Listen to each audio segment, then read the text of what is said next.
the radical, fundamental principles of freedom, rational self-interest, and individual rights. This is the Yaron Brook Show.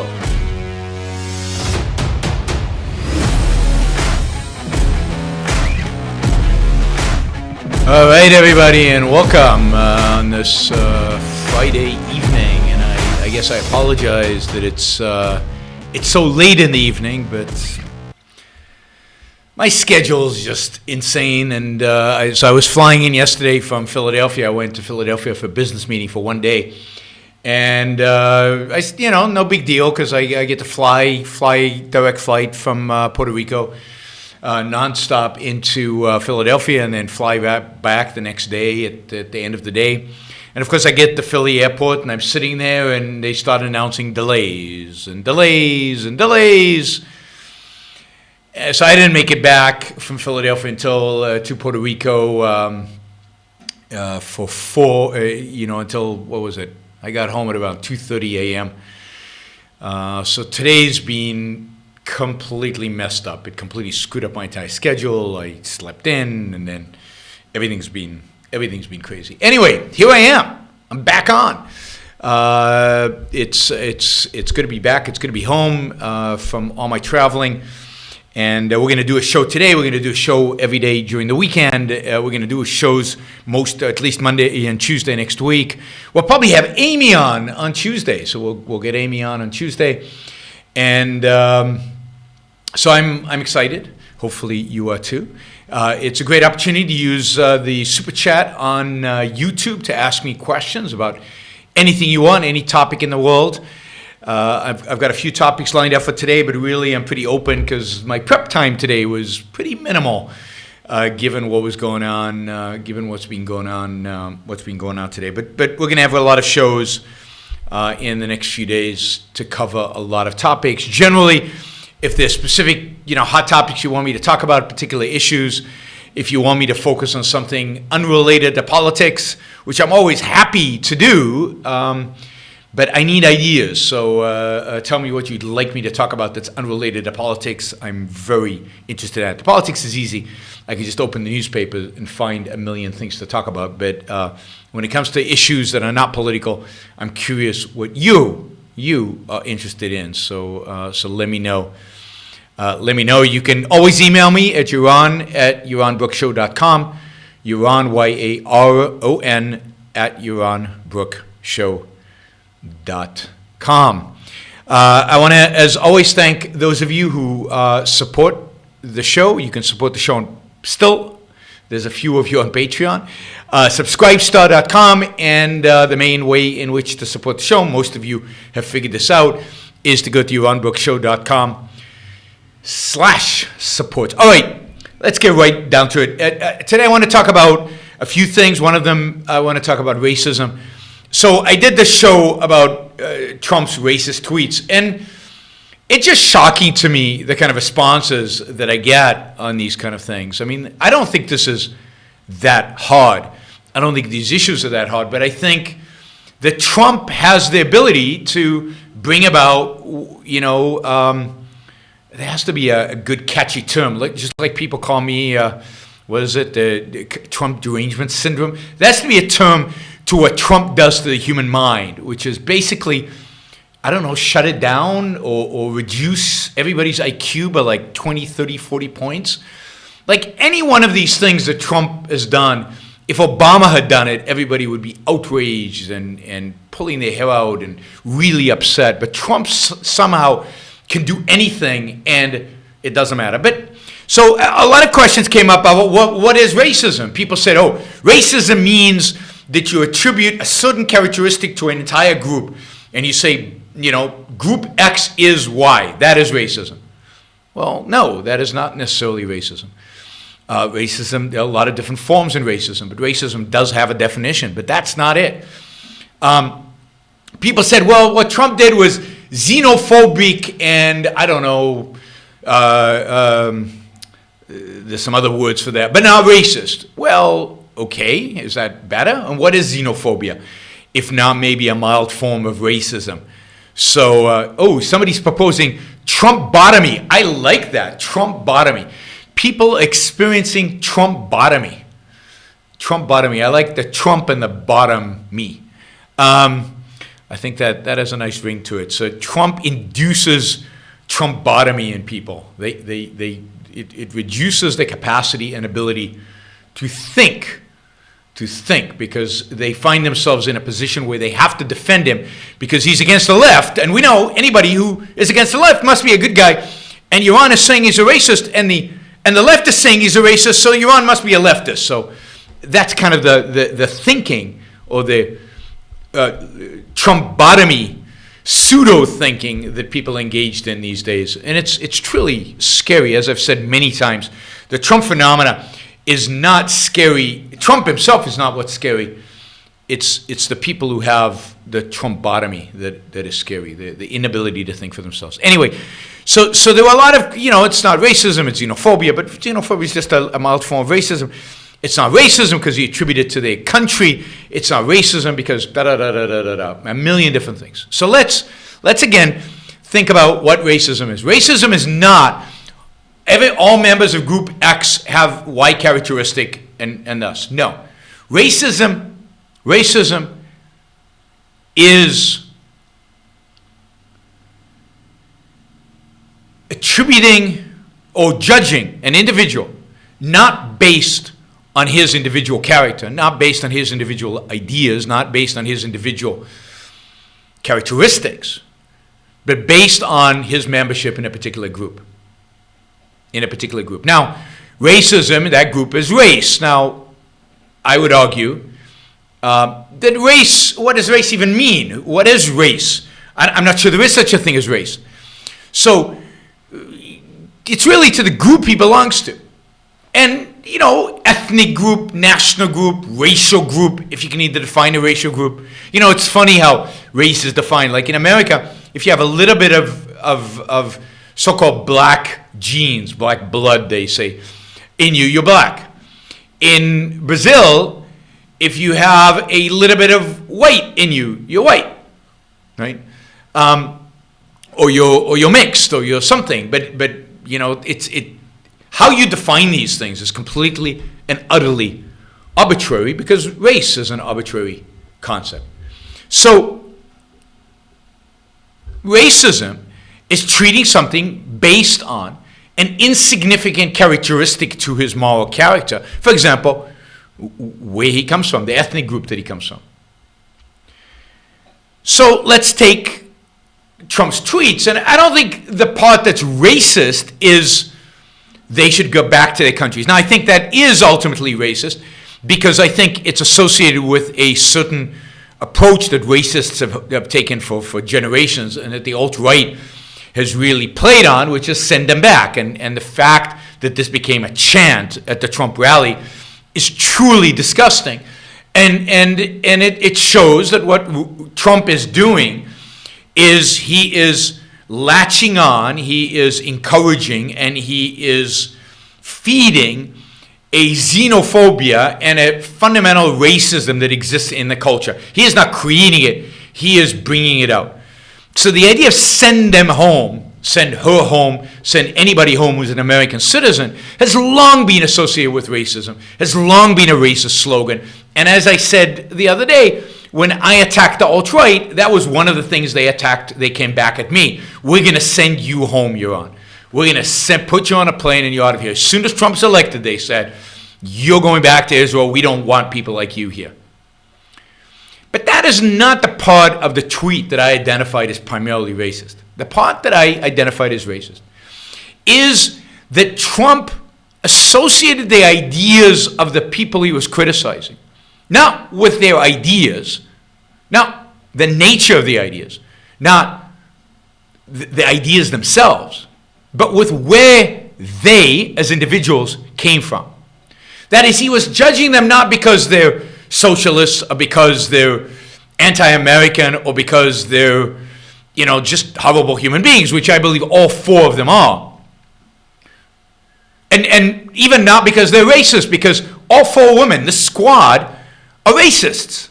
I mean, that would have been great if Trump would have said, These people are racists. These racist ideas have no place in America.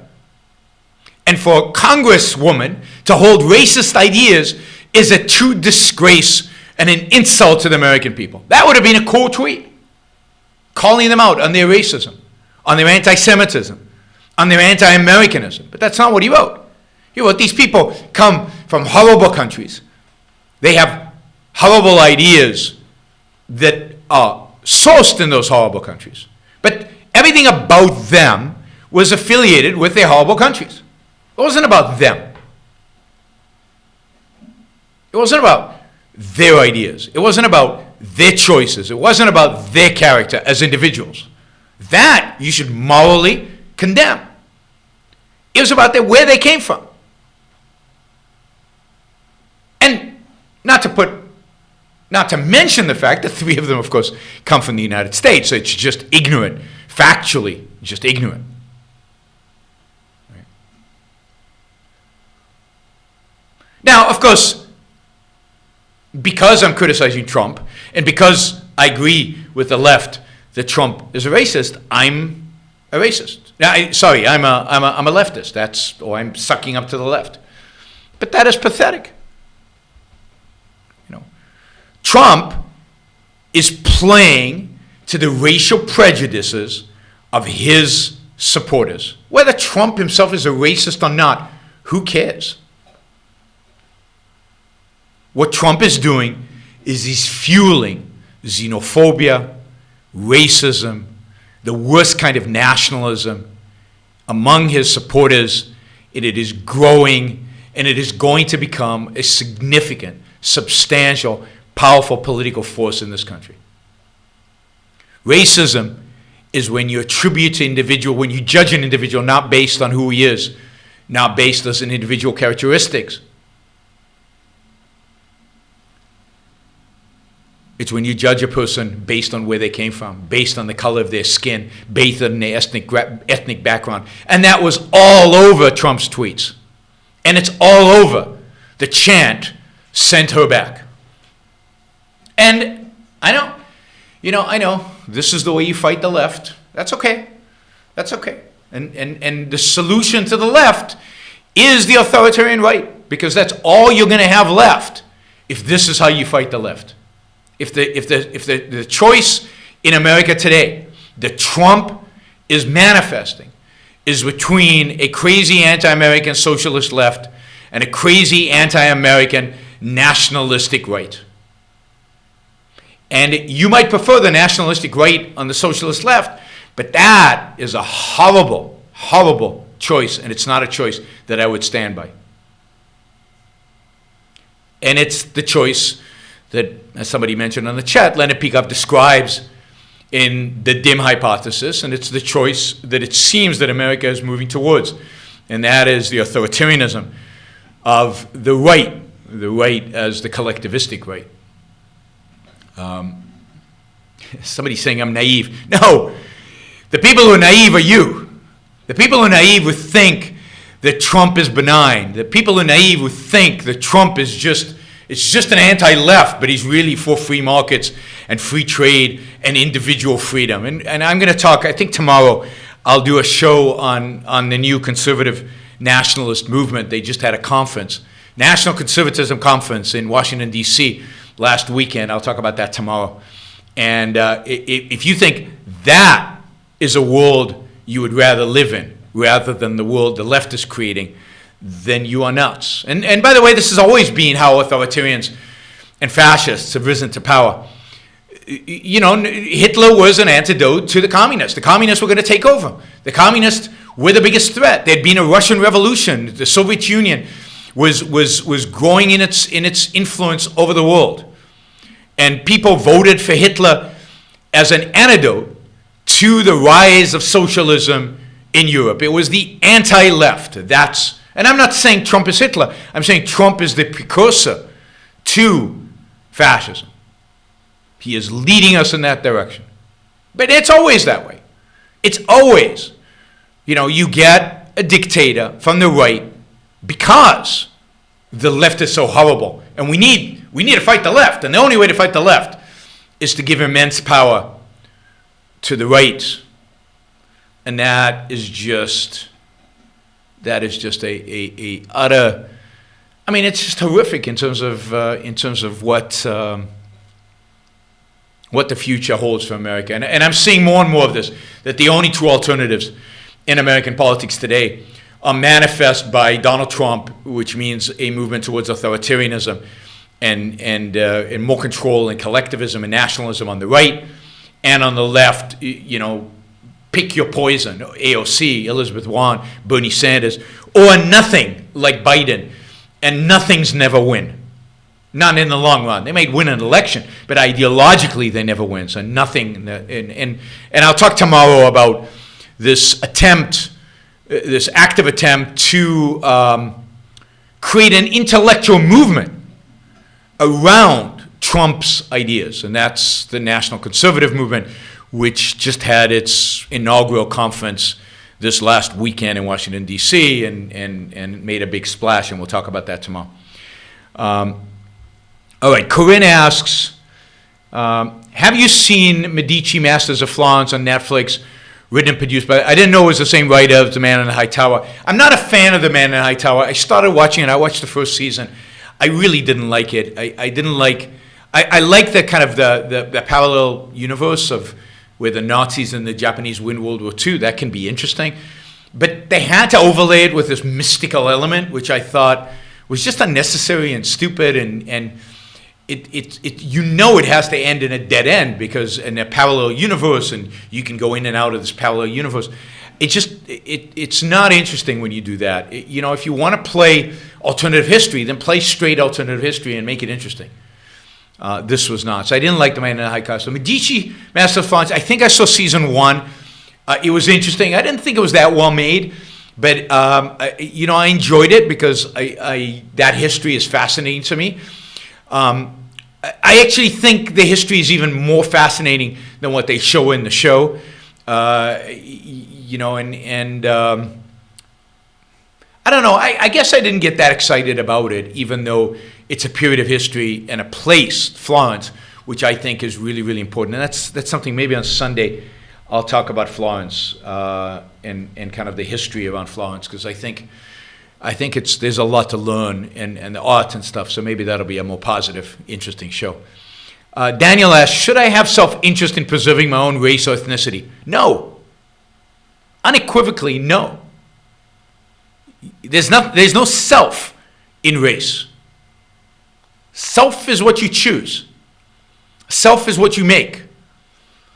Self is what you create. And I mean even spiritually. And this is why, I so hate the whole idea, the whole movement towards no free will, we're all just dictates of our evolutionary biology, of our genes, of our environment. Ayn Rand's whole philosophy is about the idea that we're self-made souls, or at least we have that capacity to make ourselves. And the default, if you don't make yourself, is what happens. You're made by accident. You're made by your environment. You're made to some extent by your genes. But that is a default. That's when you fail in life. A failed life is when you let your genes and your environment dictate what and who you are. But a real self-interested human being does not let that happen, does not accept his race or his ethnicity. And again, I don't even think race is a legitimate concept. I don't think race actually exists. But your ethnicity, who cares? Why does it matter one iota? Why not embrace whatever group of people, whatever culture is the best? The best ideas, the best art, the best food, the best thinking, the best people. And that's the beauty of America, the beauty of a melting pot. The beauty of a melting pot is that there is no race or ethnicity. The beauty of a melting pot is that we embrace anybody who has positive values to add.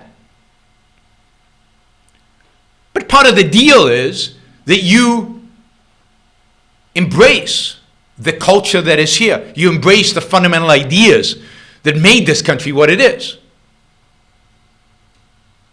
But you leave race, you leave ethnicity aside. And the whole principle on which America is founded, and I think on which any good country ultimately must be founded, is the idea of individual sovereignty, the idea of individualism, the idea of individual morality, that your purpose in life is your own self-interest, your own life, your own survival, your own happiness, your own fulfillment. And it doesn't matter who came up with the term melting pot. It's a great term. I mean, who came up with the term capitalism? They go, certainly popularized capitalism is Marx. But I love the term capitalism. I don't care that Marx came up with it. The cultures, the people who came here in the late 19th century did not want American culture. The people who came here in the late 19th century wanted a job. They were not ideological migrants, they were economic migrants. And yet, the culture, the ideas, what America represented was so strong that they adopted it. They became part of it. They embraced it. And that could happen today. That is completely up to us as Americans, whether we manifest that individualism or whether we become just like Europeans. And this is what's happening to America. America is becoming like Europe. Europe is a continent that is structured. It's the essence of the nation state around ethnic identity. And the consequence of that have been unending wars, unending hatred, unending social unrest. And the only time where that has somewhat dissipated are two periods. One, the 19th century, where in Western Europe, at least, there were no major wars because everybody was focused on capitalism, on individualism, on trying to make a living and prosper. And for a short, brief period of time in European history, the nationalism, the ethnicity, the focus on what ethnic group do you belong to disappeared, at least in the West. In Eastern Europe, there was a lot of uprisings around this. And that's why, if you went to Paris in the late 19th century, you would sit with immigrants from all over Europe there, in a kind of a cultural melting pot. And the great creators in that period of France were not all Frenchmen. They were from all kinds of cultures. And the same with America. So that's one period. And the second period has been, for better or for worse, the European Union, which is basically focused on cross-migration, open borders between European countries, trying to eliminate kind of the focus on ethnicity, the focus on nationalism, trying to eliminate the nationalistic instinct of so many of these countries by opening up borders to trade, to finance, and to people. And that has resulted in, 75 years of peace in Europe. And I suspect that as we move away from the European Union, I'm not a fan of the European Union because it regulates, it's socialist, it's leftist, it's got a lot of horrible stuff. But you have to recognize its virtues. And the virtues are the elimination of that ethnic, nationalist, collectivistic focus that so much of European history is based on and has resulted in unbelievable bloodshed throughout European history. My tribe versus yours. And the place in Europe where you saw the bloodshed, even in modern times, is the Balkans, which Ayn Rand wrote about before the Balkans were an issue, when the Balkans were still Yugoslavia. She wrote about balkanization, global balkanization, how the world was becoming tribal. She wrote that in the 60s. And of course, when Yugoslavia started breaking up, it did so with bloodshed. The balkanization actually happened. And then the rest of the world has become more and more tribal ever since. And I fear that the breakup of the European Union is not going to be because of its leftist policies. It's not going to be because of its nutty regulations and its crazy laws against free speech and its legal system. The breakup of the European Union is going to be based on ethnic-based, nationalistic-based tribalism. And that will lead to more war in Europe, not to peace, not to prosperity. Yeah, you guys should look up, somebody says you should look up Vox Day. You should all look up Vox Day. If you want to see what a racist, xenophobe, historical revisionist looks like, then go read Vox Day. Go engage with the barbarism of the alt-right that want to take America to become like Europe. I mean, in this sense, there's no difference between the alt-right and the left. Both want to make America Europe for different reasons and in different ways. But both reject the fundamental ideas of what America is about. Both reject the fundamental nature of the American experiment and the American, the wonder that is American. And both embrace an ethnocentric, nationalistic-centric, European nationalism.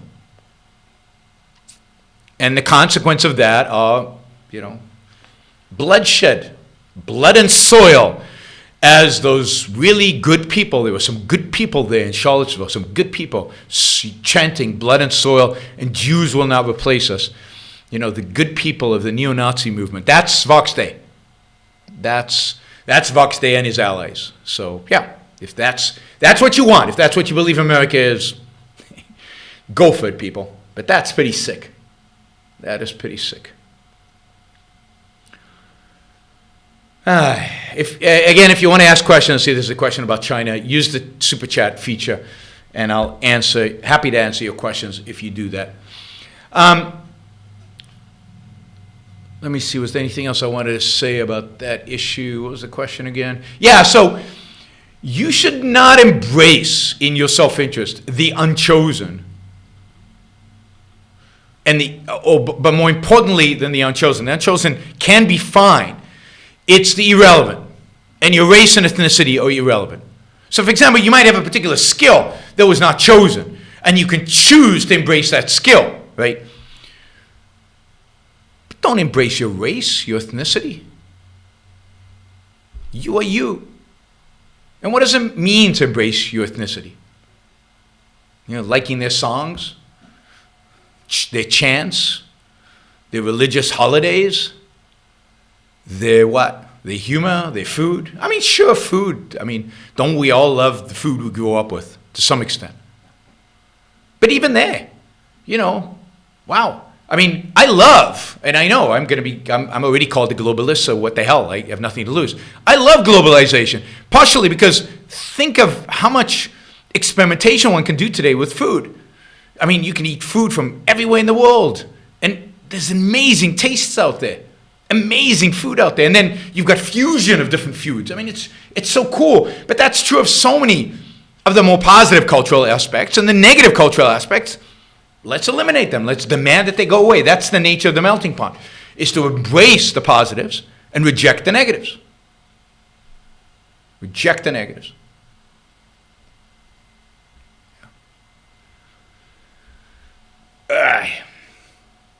All war is related to not all wars, but most wars are related, all wars are related to collectivism. All wars are related to collectivism.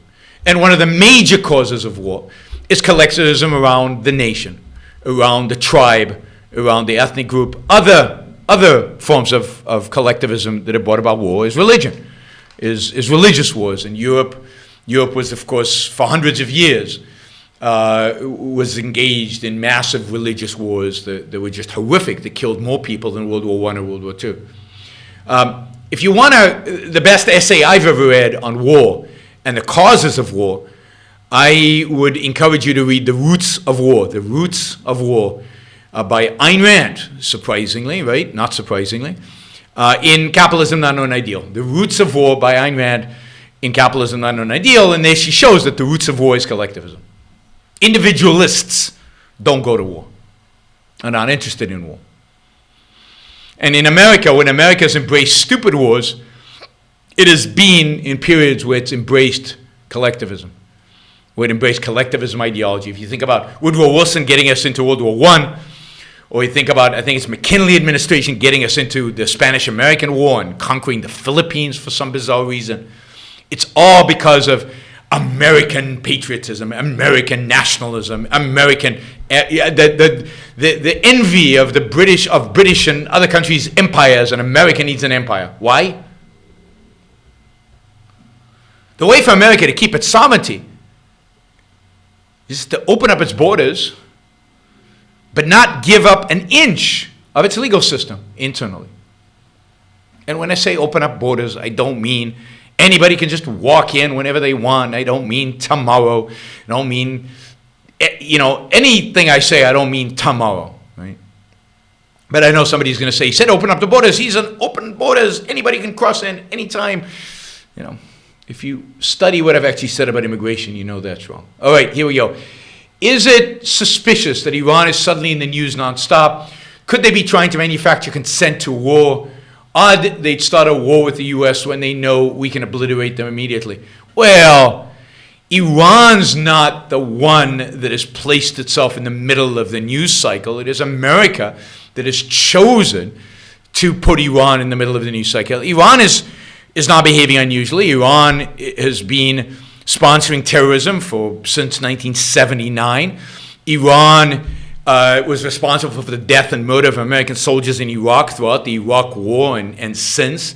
Iraq has intervened extensively in Syria. Extensively in Syria, supporting the Assad regime and all the horrible things the Assad regime has done. Iran is the sponsor of Hezbollah that attacked Israel and of Hamas in the Gaza Strip. Iran is a massive sponsor of terrorism, a massive sponsor of the Houthis in Yemen, who have engaged in a civil war and are threatening Saudi Arabia. So Iran is engaged in what they've always been engaged in, which is the attempt to project their influence throughout the Middle East and become a major player in the Middle East, maybe the major player in the Middle East. And luckily for Iran, George W. Bush made it possible for them to become a bigger player than they ever imagined they could be with a failed war in Iraq, which basically opened up the entire Middle East to Iraqi influence. But one day somebody will write a book about how Iran won the post 9/11 U.S. wars in the Middle East. Iran was the victor, and ultimately, when we leave Afghanistan, it will be Iran that probably fills in at least some of the vacuum that we leave behind, and will have dominance from Afghanistan all the way to Lebanon and south into Yemen and into parts of Saudi Arabia. But that's Iran, and it's not in the news because most people don't care about what Iran does in the Middle East, and they, it's just not a big issue for Americans.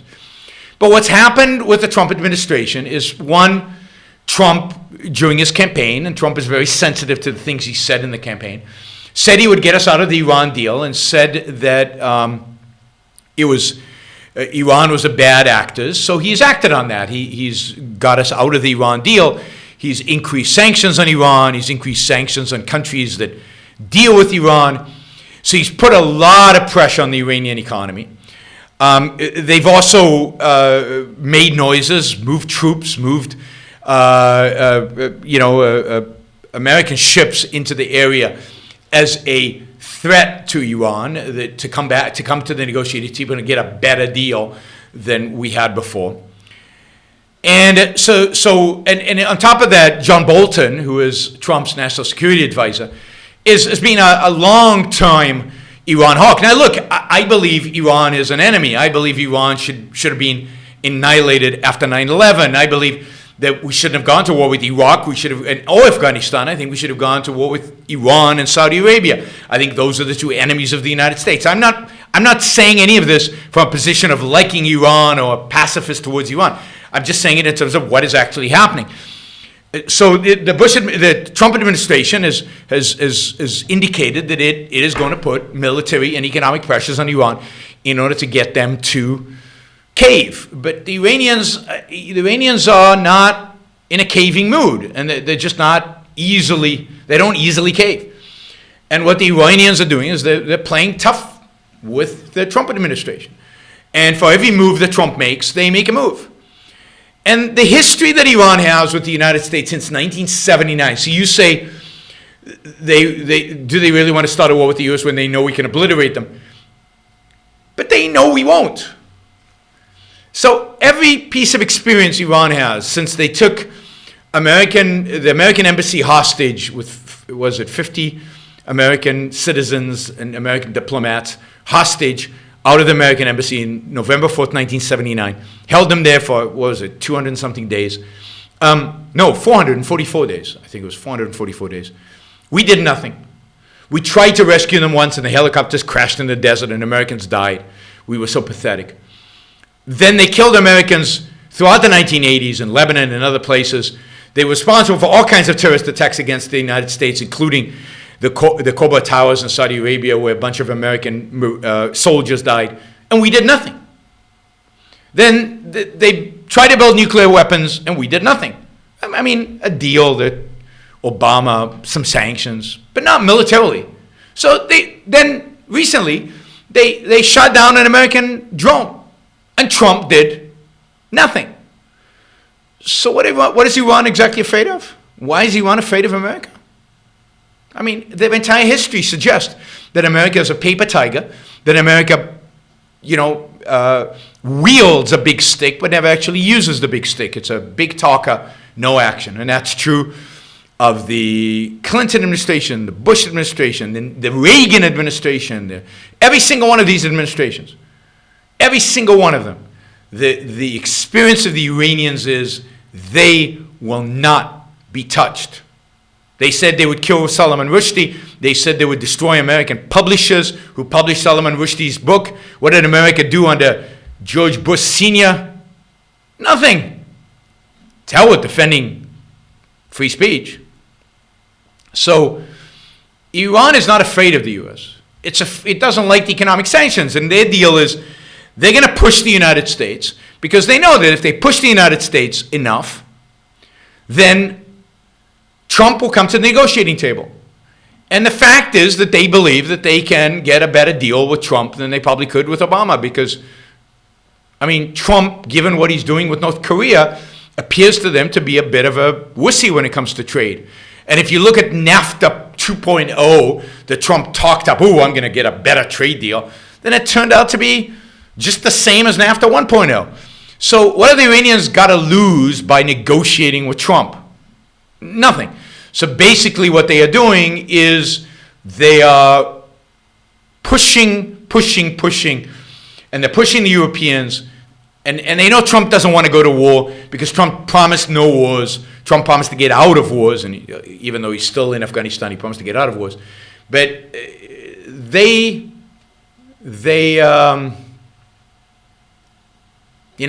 not afraid of America, and they're looking to negotiate because they need the sanctions lifted. They're much more worried about sanctions because their economy is struggling. They're much more worried about internal conflict of a revolution inside Iran than they are about America wiping them out.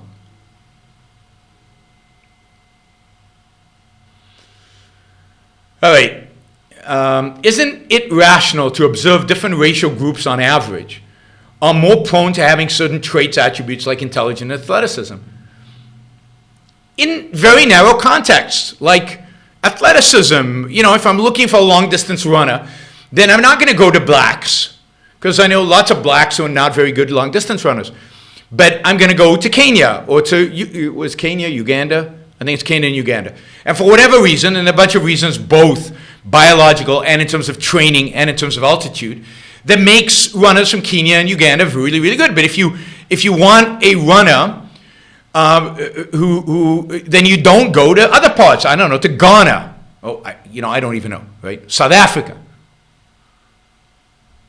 So no, it's not that helpful. What you need is to, if you're really looking for somebody with particular traits, like going to be a good basketball player, then you analyze those traits and you look throughout the world where those traits are, and you go to the place where those traits are. But you don't just examine the entire group, because the entire group has much more variation in that group. They have a lot of variation, therefore it's unuseful. Why would you ever want to focus on a group's intelligence, whatever the hell that means, on the average group's intelligence? It's meaningless. It is useless. Even if you had a good measure of intelligence, which I don't think we have. And I've talked about IQ. I don't think it's a good measure of intelligence, and a lot of people don't think it's a good measure of intelligence. And go read what Nassim Taleb has to say about IQ tests. But even if you had a good measure, why would group averages matter to you? Right? They wouldn't. Because what you're looking for is, assuming you're looking for intelligent people, you're looking for the exceptional, you're looking for somebody really, really smart. And there could be any racial group, because again, the variation among groups, however you define the groups, is far smaller than the variation among individuals. So the real question is, how do I identify individuals who are really, really smart? And race has nothing to do with it. Zero to do with it. I mean, because if you use the racial averages, then you would never catch the Walter Williams or the Thomas Sowells. Right? And if you used averages, I know a lot of really, really, really dumb Ashkenazi Jews. But on average, they're the smartest people on the planet, supposedly. But I know a lot of them who are really, really dumb. And I know non-Sephardic Jews that are much smarter than Ashkenazi Jews. No, I'm sorry, non-Ashkenazi Jews, Sephardic Jews, who are much smarter than Ashkenazi Jews, but on average they're less smart. So who cares? What relevance does that have? Are you going to decide who to date based on the average? Are you going to decide who to marry based on average? You can decide who to hire based on average. You can decide who to employ. Are you going to decide who to, I don't know, hang out with based on averages? That's racism. That is racism.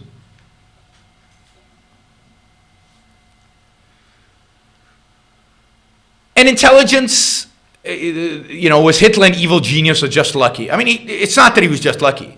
So in a sense, he was a genius. He was evil. But it depends what you mean by genius. And again, was Hitler successful? No. He failed on a massive scale. But did he do, big things, if you will, right? Yeah. Horrible, evil, big things, but big things. But I don't know if I call that genius. I don't know. I haven't thought about it. But whether you'd use the term genius to describe that. He clearly was highly intelligent, but his intelligence was oriented towards manipulating people. Now, so that's a good example. He had a high IQ, but the IQ was focused on, probably, but that IQ was focused on manipulating people.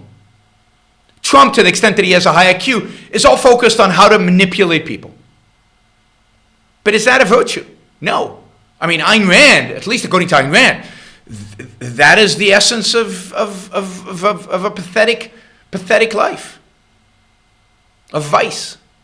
Peter Keating is not a stupid person in The Fountainhead. Peter Keating is very smart. But his smarts are all oriented towards how to manipulate other people. And as a consequence, he lives a failed life. Just like anybody who lives this way lives a failed life. And failed life is not based on how many countries you conquer. It's not based on how much money you make. A failed life is, are you living a human life? Are you living life to its fullest potential as a human being, as a conceptual being, as a rational animal?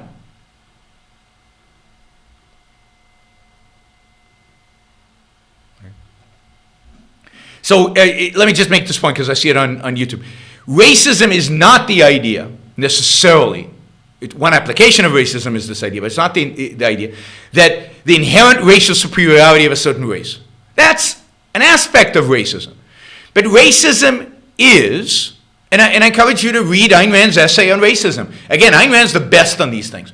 Read Ayn Rand's Roots of War. Read Ayn Rand's essay on racism. I think both are in Capitalism, Not an Ideal. And racism is treating an individual based on the color of his skin. It's treating an individual based on his ethnic background or his nationality, not based on his character, not based on his ability, not based on who he is as an individual. That's what racism means. Now, the left has also different definitions of racism. Now, the left is now saying racism is only something that a strong group can hold. So whites can be racist because whites are dominant. Blacks can't be racist because they're not dominant. And blacks can't be racist because they're adopting your definition of racism because they're not claiming that they're superior. They just want to discriminate against whites because whites have discriminated against them. No, that's racism just as badly, even if they don't think they're superior to whites, even if they think that. So to me, affirmative action is racist, not because blacks think they're superior to whites, but because it judges people based on the color of their skin. It's supposedly a remedy to past injustices. And the past injustices are real. It's just you don't remedy an injustice by an injustice.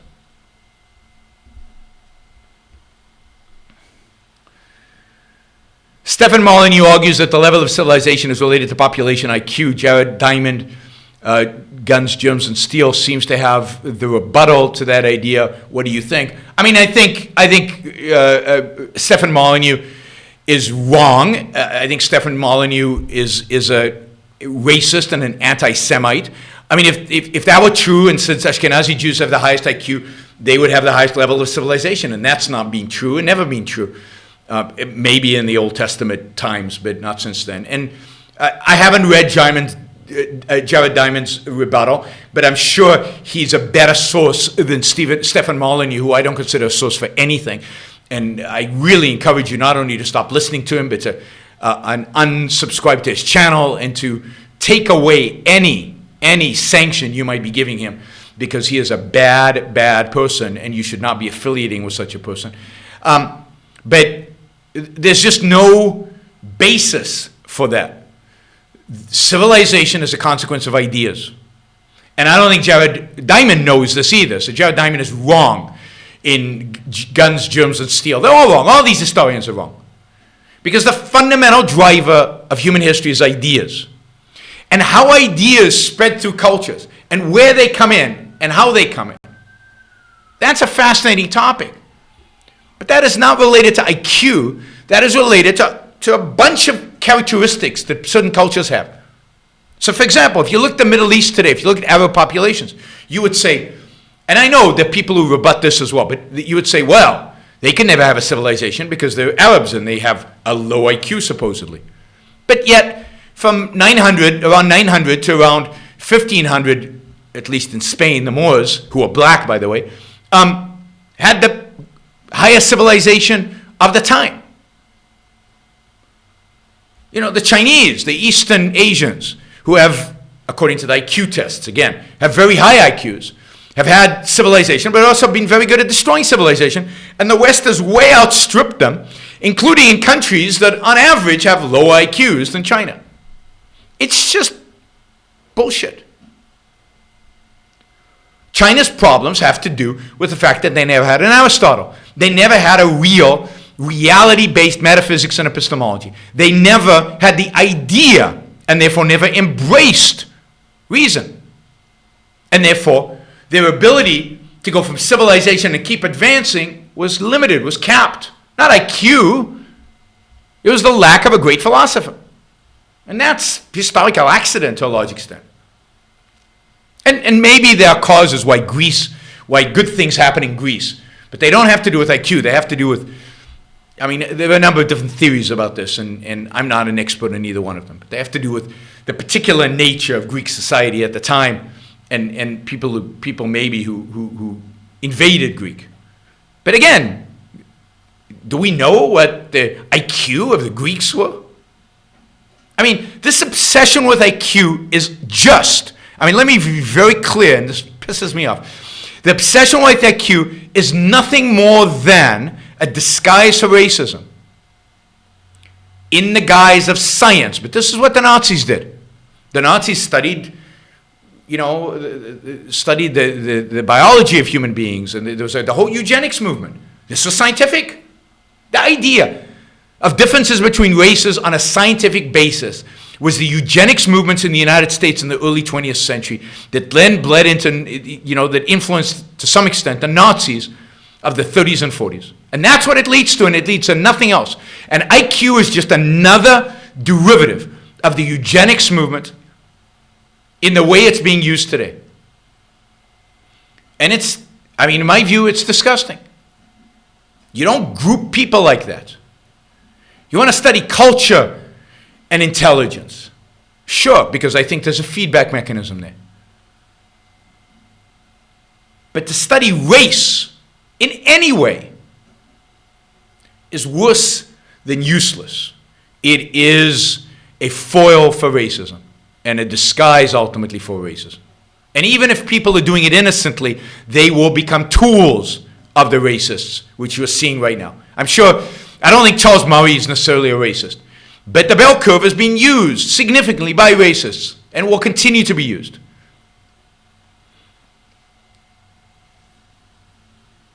So, I mean, Stefan Molyneux is despicable. And again, civilization, history is driven by ideas. Does anybody know what the race of Thomas Aquinas was? Italians have a particular IQ on average for Italians. Does that reflect on Thomas Aquinas, on his IQ? I mean, he was a genius, but is that because he's Italian? Are they geniuses of other races who might have discovered Aristotle's work and done what Thomas Aquinas did with? I mean, that whole line of reasoning is pathetic and non-intellectual and denies free will and denies, what you make of yourself. And denies individual ability. Thomas Aquinas is Thomas Aquinas. Who cares if he's Italian? White, gray, green, blue, yellow. And the people who picked it up were not Ashkenazi Jews, the smartest people in the world, supposedly. The people who picked it up were Italian monks and Spanish monks who then were called the scholastics and studied the stuff. And later on it was picked up in Northern Europe and battles within Europe about these ideas and really, people like Michelangelo. Does Michelangelo come from any kind of genetic stock that's particularly good? I mean, I want to talk about Michelangelo when we talk about Florence, because I think Michelangelo's story is a fascinating one. And one wonders, what happens to Michelangelos of today. But, I mean, no, this whole way of thinking, this whole way of non-thinking, it's a way to eliminate thinking. It's a way to disguise cause and effect.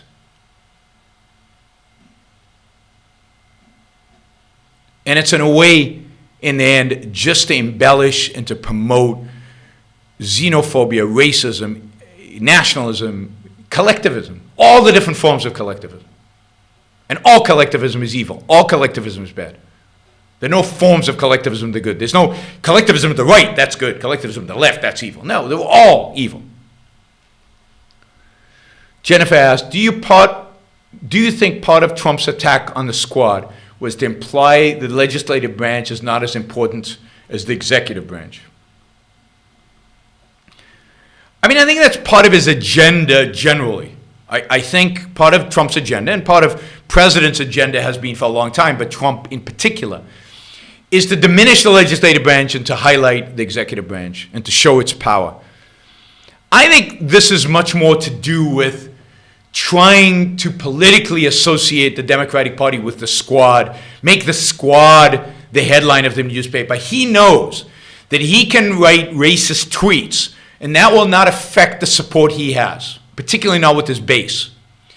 But if he can paint the left as being the squad, anti-Americanism, racism, hatred of capitalism, if he can portray the whole left as that, then he'll get his base, and then the people in the middle will have to choose between the squad, which is the Democratic Party, and him, and he's kind of a known quantity, and the economy's doing well, and people will by default vote for him. So I think I think that it's if you will, clever electoral manipulation, which he is very good at. I will give him that. He's very good at knowing what the voters, how the voters will behave, or somebody in his administration is very good at, and so, and cultivating his base, feeding them red meat, feeding them these lines. You notice that the line from the rally, send a home or something like that. He tried to walk away from yesterday, and today he defended and embraced because he looked at the polling data. He looked at what it did to his base. He looked at probably emails he was getting. He looked at Twitter. He looked at places, and it infuriated the left, which he loves, and it really, really, really energized his base. So he changed his mind about it. He now embraces send her home, which, it's the whole way he ran his campaign. Every one of the slogans that people chanted, he tried them out. The people responded really, really well. He got feedback very positive, so then he played it up. He is The one thing he's good at is marketing. The one thing he's good at is reading people. He's a people manipulator. And, so I think it's to associate the squad. Two things. One is to associate the squad with the left, with that is the left, to force the Democratic Party to embrace them. And the second part of that is to give red meat to his base. And I think the whole legislative, executive branch, I think that's always in the back of his mind. That's kind of a theme throughout. He wants to increase, and he wants to give the impression of increased power of the executive branch.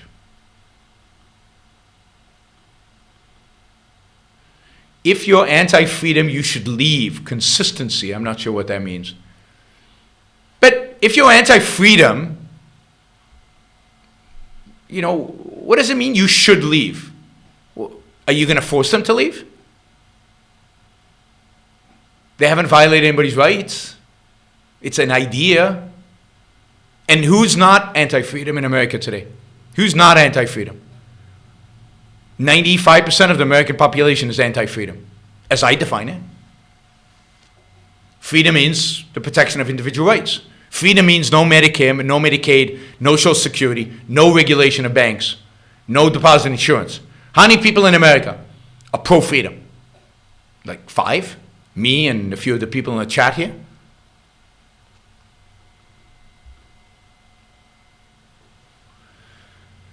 So, the idea that if you're anti-freedom, you should leave, then everybody should leave. Because everybody's anti-freedom. Now, granted, there are degrees. Some people are more anti-freedom. I mean, if you're anti-freedom, then Trump should be the first one out of the country. Because he has no conception of what freedom means. He's not pro-freedom. He should leave. There's a chant for you. Trump should leave. I mean, it's strikingly... only the left is anti-freedom. Really? How did America get where it is today? Didn't Republicans run this country for a long period of time? Aren't they anti-freedom? And what have they done to protect our freedoms? And, what about all the people who support the NSA listening in on us and carrying our records and keeping our records? They're anti-freedom. Should they all leave? Think about what you're actually saying. Think about what is actually being implied. You want the left to leave. By what standard? By what standard? By the way, tomorrow there is a webinar. The Ayn Rand Institute is running a webinar tomorrow on does love require sacrifice? Does love require sacrifice? Which should be a lot of fun. I think really interesting. It's going to be a short presentation, my understanding is, and a lot of Q&A. So you can find it on, just check out AynRand.org or go to the Ayn Rand Facebook page, Ayn Rand Institute Facebook page, AynRandInstitute.org, AynRand.org. You can find the webinar, so I encourage you all to participate in the webinar tomorrow. What's your advice to someone who really wants to make YouTube videos but is worried what others will think? Say, how do you get over that fear? Well, why do you want to make videos? What is motivating you? And why do you care what other people think? I would say, first make sure that your values are real values, that you want to make videos for the right reasons, that you're not making videos just to be controversial and just to piss people off and just to have people love you. It's not a good reason, as you can see from my channel, to make videos so people love you, because the likelihood that that'll happen is very small. Plus, it's not a good motivation in life generally to do things so that other people love you. You do what's right. You do what's consistent with your values, and good people, if you're good, will love you or like you, and those who are not good won't. So my advice is, first of all, to figure out what your values are, why you want to do the videos, and then just do them. If it truly is rational, if your values are the right values, if you're doing it for the right reason, then just do it. Other people don't matter. You don't need other people's approval. You don't need other people's consent. You don't need other people's love. What you need is to be confident in your own values, to be confident in your own voice, to be sure that what you're doing is rational and right. And once you know it's rational and right, once you know it's pro your life, then what other people think is not important. Now, again, if they're good people out there that you value their opinion, then you should get their input. But your life is yours. Your values are for your life, for your happiness, for your success. And that sometimes depends on other people. Like if you're going to be a producer, at the end of the day, consumers have to buy your stuff. But even then, the motivation of producers is not to please consumers. The motivation of producers is to produce the best stuff possible, the best product possible, something that they view as a value, and then try to convince people that it's a value to them. And sometimes they're right and sometimes they're wrong. Sometimes other people don't see it as a value. But you still have to follow, what your mind, what your values lead you towards. Not be shaped by other people. Imagine, that's true of everything you do, not just YouTube videos. Every value, everything that you want, every career choice you make. You're going to ask your mother what you should study in school. You can ask your mother who you should date. You can ask your mother or your friends or your people around you. Anything you pursue, you have to decide based on your life and your values and your what's going to make you happy. What's consistent with your life. And opinions of others can be useful, but they can't be the determining factor. So just do it. People will ridicule you. Look at the chat here. People ridicule me. So what? As long as I'm comfortable with what I'm saying, as long as I believe what I'm saying is right, as well as I believe is what I'm saying and doing adds value, then I don't care. I care a little bit that people hate me, but I don't care enough to stop. I don't care that much. There's a great line, I think in the Fountainhead. It only goes, it's an Atlas Shrugged, right? It only goes down so deep. Other people cannot make you question who you are. They're irrational responses to you. Is it ever appropriate to say if you don't like it here, then leave? In terms of a country, no. No, if you don't like it here, work to change it. I don't like it here in the way it is, right? I want to make it better. So should I leave? No, I don't think leaving is the solution. If somebody has bad ideas, then argue against the ideas. But to tell them to leave, that's not what America's about. What America's about, some of them will leave, right? I remember Barbara Streisand, you said, if George Bush wins another election, I'm moving to Canada, I'm leaving. Well, of course she never left. And you could say, yeah, go ahead and leave, right? If that's what you're threatening to do, go do it. But to say that the solution is to leave. If somebody says, Cuba's a wonderful place, then it's completely legitimate to say, why don't you move there? You should go to Cuba, experience it. But not in a sense of leaving America, in a sense of go experience what you are saying is good. If somebody says, I think what's going on in America is bad, and I'm going to work to change it, then great. That's what America's about. And if they have bad ideas, then your job is to convince them they're wrong or to fight against them. But imagine who is going to man the ideological police, who are going to decide who stays and who leaves, who's anti-freedom and who's pro-freedom. And am I pro-freedom or anti-freedom? Well, it depends who you talk to. Objectively, I'm pro-freedom, but nobody cares about objectivity. Is there an objectivity police out there? Is there anybody you trust to be objective about these issues?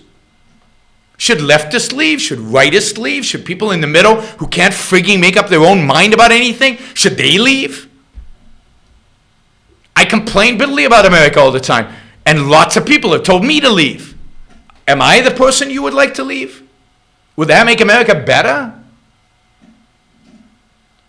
No. If you don't like it here, then leave is not an argument. And it's not appropriate. Certainly not. Certainly not. By the President of the United States. I can imagine in an argument you're getting into, well, if you hate America so much, why don't you move to Europe? Or if you love Europe so much, why don't you move to Europe? But that's not what a president does. A president does not work to divide a country. Does not work to inflame differences. He points out the differences. He condemns bad ideas. But he does not tell American citizens to leave America. That is un-American. I'd say that's anti-American. I mean, you can accuse, I mean, and I did. I said Obama was the most anti-American president in American history. But you know what? So's Trump, in a different way. But Trump is fundamentally anti-American, and his idea of leaving is an anti-American idea. In America, we fight for change. In America, we argue, we debate, we convince. We don't kick people out. We don't demand that they leave. And when a president says something, it's a demand. All right, here's another IQ question. I'm also skeptical about IQ. A healthy person with low IQ scores is not the same as a brain-damaged person. High IQ, not the same as a genius who makes great art or science. I think that's absolutely right. Intelligence is a far more complex question. And of course, it's what you do. Well, let's say there is such a thing as raw intelligence, and I'm not even sure what that is, but let's assume that there is. Some people have bigger brains, more dense brains than other people. But then what? What do you do with it? As I've said, I think before, I know a lot of really high IQ people who are really, really stupid. Really, really dumb. They don't know what to do with their high IQ. Or they use it for bad purposes that leads to failure in their own life. And I know people with low IQ, you could say, low tools, who've made amazing lives for themselves, who outshine everybody, who work hard, who just are better at something, some aspect of using their minds. And what does it mean to use your mind? Some people are very good at some aspects and not very good at others. I know people who are brilliant at math and can't do anything else. I know people who are lousy at math, but have this amazing ability to integrate information and to think philosophically. And I know people who are good at math and good at integrating. I know people who are fantastic at spatial relationships or who are amazing artists. Does Roger Federer have a high IQ? I mean, to be an athlete at that level, you have to have a kind of intelligence that's rare. I don't know if that's manifest in IQ or not. But it's a kind of intelligence. It's an application of intelligence to a particular thing. To managing your body in a particular way, to monitoring your body and being able to correct mistakes and to handle stress and a million other things. But is that measured by one number, IQ, all those skills, the artistic skill, the athletic skill, the mathematics skill, the scientific skill, the historical skill, the philosophical skill? I mean, that to me is absurd and irrelevant. Who cares? I don't know what my IQ is. And I don't really care. I have no interest. I mean, there are people who think I'm pretty smart, and there are people who think I'm the dumbest person on the planet. What difference does it make? I impress myself often with certain aspects of my intelligence, and then other days I go, oh my God, how could I be that stupid and not seen X, Y, Z? Okay, so Alex asked me if I ever did you meet a lot of Epstein types in the financial industry? I have to say I did not. I've never really met Epstein types now my exposure to the financial industry is, I did meet one. I don't think he's an Epstein type, and I don't want to insult him in that way. But the most colorful, strangest encounter I ever had with somebody in the finance world was when I met Anthony Scaramucci, the guy who became Donald Trump's spokesman for a while and now is hugely critical of Donald Trump, particularly of these tweets. I I went into a meeting with Scaramucci, with another guy. There were just the three of us in his office. This was a long time ago, 6, 7, 8 years ago. And the guy used 4-letter words in every sentence. I mean, I've never been in a meeting that had that kind of profanity in it. And I've heard he runs a conference in Las Vegas, a hedge fund conference, and I heard that gets pretty wild and pretty crazy. So he's got that big personality. But I don't want to impute on him any kind of Epstein. So no, most of the people I've met in finance are super kind of introverted, super private, super smart in a particular way, this mathematical, probabilistic thinking, super individualistic. Yeah, the exact opposite of Epstein. The people I know who are hedge fund guys are not interested in parties. They're not interested in, almost all of them, not interested in parties, not interested in other people. They're interested in the challenge. They're interested in the fun of being productive, of making money. And they're very, very private. Very, very private. Do you think codependency plays part in collectivism? Yeah, I mean, I think collectivism breeds codependency, that is being dependent on other people. And I think people who are dependent on other people want, in a sense, an explanation for it. They expand beyond it's an emotional thing. So if they're dependent on one or two other people, well, why not expand that? To everybody should be dependent. Everybody is dependent, and we're all social beings, and you can't survive by yourself because people generally, I find this to be the case. People generally project their own psychology on everybody else. And it's really hard not to, so I understand that. So being objective, particularly about people's psychology and people's motivations and people's thinking, is really, really hard. But generally,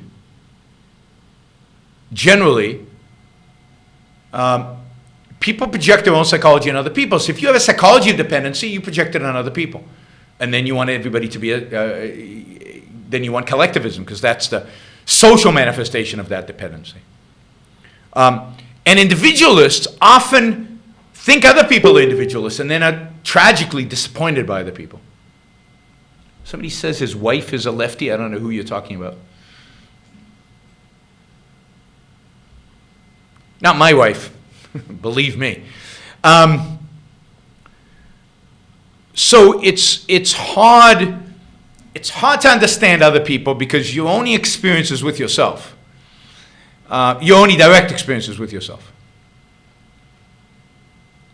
So expanding that and really being objective about how you evaluate other people, how you think about other people, what you expect from other people, it's hard. And that's why young people are typically not as good at it, because they don't have as much experience at it.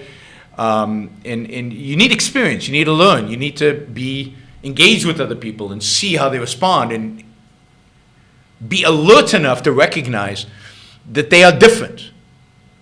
And they're going to have different experiences, different psychologies, and different ways of approaching issues. All right, wow. I haven't covered any of the stuff I wanted to cover today.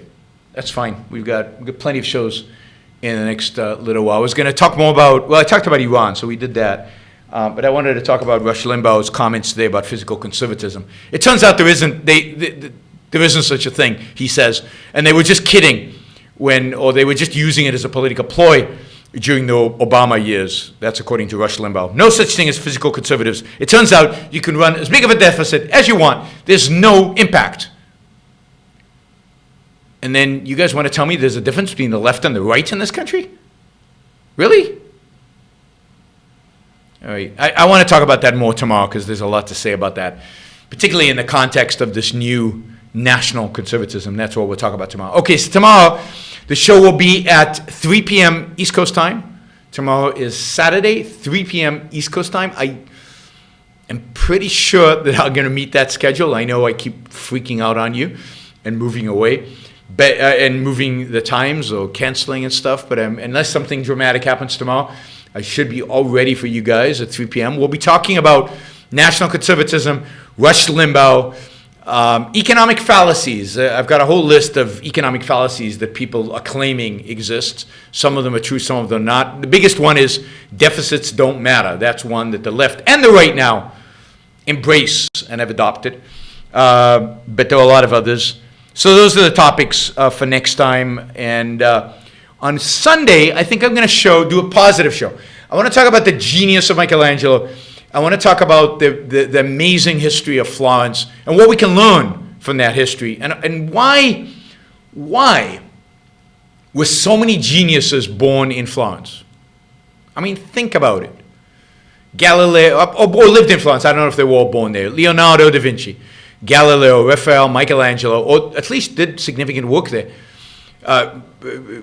Machiavelli, who's probably really, really smart. And many, many, many others. And the Medicis, of course, the Medicis. Why is it that you had such a concentration of genius in one place in one short period of time?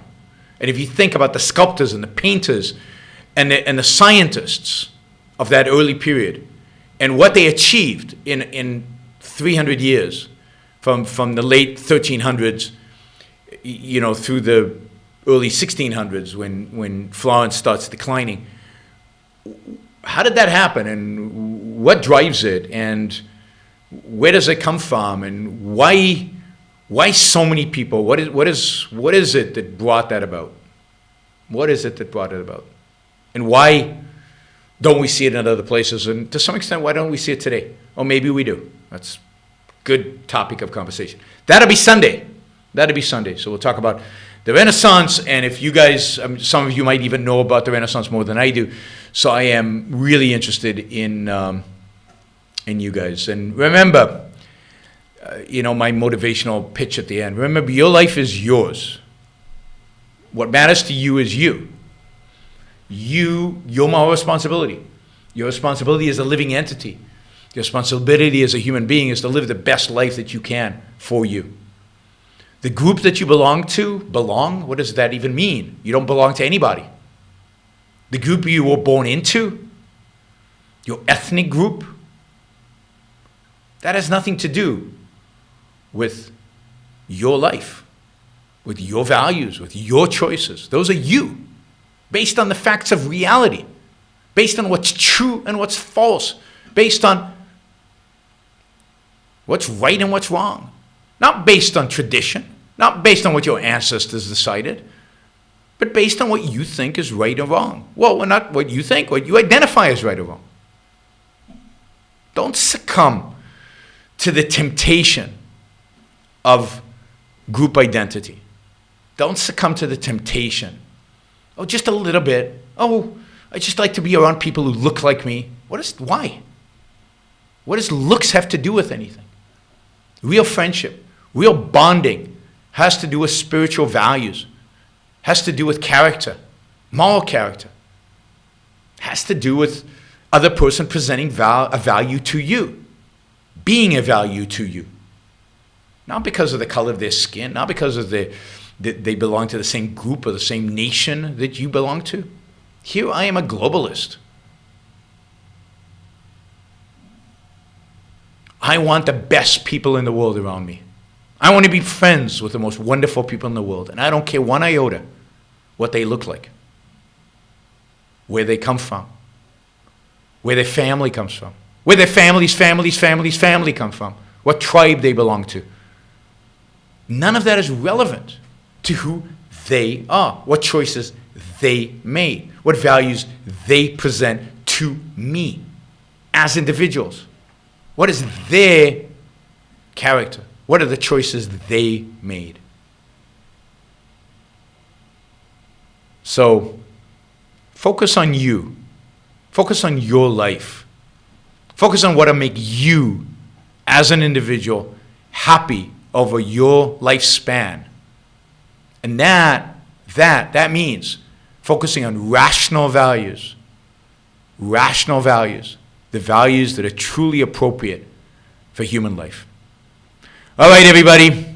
Have a great weekend. Some of you, I'm sure I'll see tomorrow on the chat, on Facebook, on Twitter, on YouTube. And don't forget, if you like the show, subscribe to my YouTube channel or subscribe to the podcast or do both. And of course, don't forget to, somebody just said I'm a communist troll. I just gave a little motivational speech about individualism, and the comeback is I'm a communist troll. I mean, you gotta love the world we live in. It's just unbelievable. Don't forget, in the spirit of communism, to support the show financially by going to yaronbrookshow.com/support or by subscribestar.com/yaronbrookshow. See you all tomorrow. Bye, everybody.